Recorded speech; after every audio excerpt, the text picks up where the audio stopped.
আসসালামু আলাইকুম ভিউয়ার্স, আশা করছি সবাই ভালো আছেন। এখানে news24.com-এর একটি নিউজ রিপোর্টে বলা হচ্ছে বড় সুখবর অগ্রণী ব্যাংকের গ্রাহকদের জন্য। তো কি সেই সুখবরটা রয়েছে অগ্রণী ব্যাংকের গ্রাহকদের জন্য? তো চলুন আমরা সেই নিউজটা একটু বিস্তারিত পড়ে দেখি।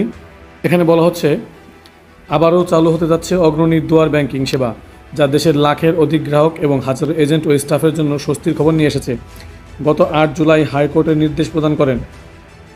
সূত্রমতে গত 20 জুন হঠাৎ করে সরকারি মালিকানাধীন অগ্রণী ব্যাংকের পিএলসি একতরফাভাবে অগ্রণী দুয়ার ব্যাংকিং এজেন্ট সেবা বন্ধ ঘোষণা করে। ফলে দেশের বিভিন্ন অঞ্চলে 10 লাখেরও বেশি গ্রাহক তাদের নিকটবর্তী ব্যাংকিং সেবা থেকে বঞ্চিত হন এবং 3000-এর অধিক কর্মকর্তা কর্মচারী ও উদ্যোক্তা কর্মহীন হয়ে পড়েন। এই হঠাৎ সেবা বন্ধের সিদ্ধান্তে দেশের বিভিন্ন স্থানে এজেন্টদের মধ্যে ব্যাপক ক্ষোভ দেখা দেয়। অনেক এলাকায় গ্রাহকরা বিক্ষোভে ফেটে পড়েন। এজেন্ট আউটলেট ঘিরে অস্থিরতা ও আইন শৃঙ্খলা অবনতি লক্ষ্য করা যায়। গ্রামাঞ্চলের অর্থনৈতিক প্রবাহ মারাত্মকভাবে বাধাগ্রস্ত হয় এবং শত শত গ্রামীণ উদ্যোক্তা ক্ষতির মুখে পড়েন। এর আগে দুয়ার সার্ভিসেস পিএলসি বারবার অনুরোধ করেছিল যাতে বিদ্যমান চুক্তির মেয়াদ 1 বছরের জন্য বৃদ্ধি করা হয়, যাতে পারস্পরিক আলোচনার ভিত্তিতে একটি নতুন অর্থনৈতিক মডেল ও সামাজিক প্রভাব বিশ্লেষণের কাজ যৌথভাবে সম্পন্ন করা যায়। বিষয়টি নিয়ে ইতিমধ্যে সৌহার্দ্যপূর্ণ আলোচনা চলমান ছিল, যা সবার জন্য ফলপ্রসূ হতে পারত।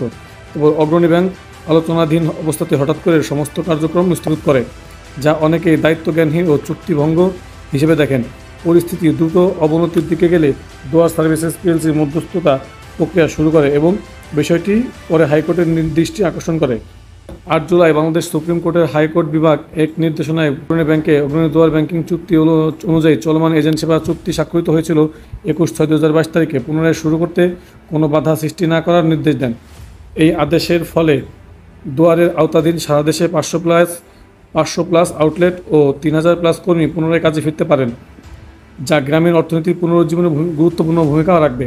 এছাড়া দীর্ঘদিন ধরে দুশ্চিন্তায় থাকা 10 লক্ষাধিক গ্রাহক আবারও তাদের সঞ্চিত অর্থ জমা ও উত্তোলনে নিরাপদ ও সহজ সুযোগ ফিরে পাবেন, যা সার্বিকভাবে আর্থিক অন্তর্ভুক্তি ও জনগণের আস্থাকে পুনরুদ্ধার করবে। দুয়ার কর্তৃপক্ষ জানিয়েছে, হাইকোর্টের লিখিত আদেশ পাওয়া মাত্র তা অগ্রণী ব্যাংকে সরবরাহ করা হবে। ইতিমধ্যে আইনজীবীর প্রত্যয়নপত্র ব্যাংকের কাছে জমা দেওয়া হয়েছে, যেখানে বলা হয়েছে এই আদেশ লঙ্ঘন আদালত অবমাননার আওতাভুক্ত হবে। তো এই ছিল আমাদের আজকের নিউজ, যেখানে অগ্রণী ব্যাংকের দুয়ার সার্ভিস জানেন যে এজেন্ট ব্যাংকিং, অগ্রণী ব্যাংকের এজেন্ট ব্যাংকিং যে দুয়ার সার্ভিস সেটা কিন্তু বন্ধ হয়ে যাচ্ছিল। অলরেডি বন্ধ করে দেওয়া হয়েছিল তাদের সার্ভার। সকল কার্যক্রম অগ্রণী ব্যাংকের পক্ষ থেকে তাদের এজেন্ট ব্যাংকিং সিস্টেম, যেটা দুয়ার সার্ভিস বলে, এটাকে বন্ধ করে দেওয়া হয়েছিল। সেটা নিয়ে অলরেডি আমি নিউজ করেছিলাম। তো সেটা পুনরায় চালু করতে যাচ্ছে অগ্রণী ব্যাংক।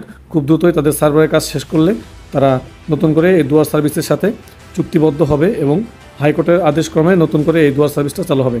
তো এই কাজের মাধ্যমে কিন্তু অগ্রণী ব্যাংকের যারা গ্রাহক রয়েছেন, বিশেষ করে যারা দুয়ার ব্যাংকিংয়ের গ্রাহক রয়েছেন, তারা কিন্তু তাদের জন্য অনেক বড় একটা গুড নিউজ রয়েছে। তারা খুবই স্বস্তির নিউজ পাবেন। তো তারা সহজেই ব্যাংকিং করতে পারবেন এবং ব্যাংকিং সেবা সবার দোরগোড়ায় পৌঁছে যাবে। তোমাদের আজকে ভিডিও এই পর্যন্তই। ভিডিওটি ভালো লাগলে অবশ্যই একটি লাইক দেবেন, ফ্রেন্ডদের সাথে শেয়ার করবেন আর অবশ্যই আমাদের চ্যানেলটি সাবস্ক্রাইব করে রাখবেন। তো আজকের আয়োজনে পর্যন্তই, দেখা হচ্ছে নেক্সট ভিডিওতে। Till then take care self. আল্লাহ হাফেজ।